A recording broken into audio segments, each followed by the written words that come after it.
தூத்துக்குடி மாவட்டம் கோவில்பட்டியில் புதிதாக கட்டப்பட்ட நகர திமுக அலுவலகம் மற்றும் அலுவலக முகப்பில் உள்ள முன்னாள் முதல்வர் கருணாநிதியின் திருவுருவ சிலையை தமிழக முதல்வர் மு.க.ஸ்டாலின் திறந்து வைத்தார். இந்த நிகழ்ச்சியில் திமுக துணை பொதுச் செயலாளரும் தூத்துக்குடி நாடாளுமன்ற உறுப்பினருமான கனிமொழி மற்றும் சில அமைச்சர்களும் கலந்து கொண்டனர்.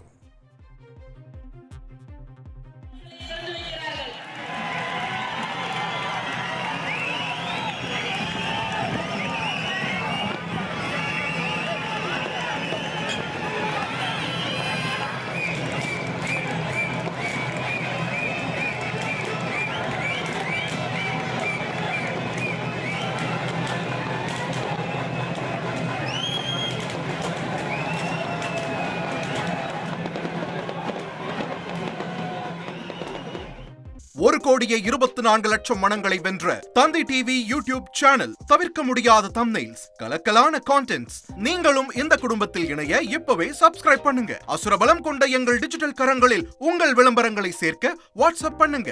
8939888378. Email advtthanditv@dttv.in.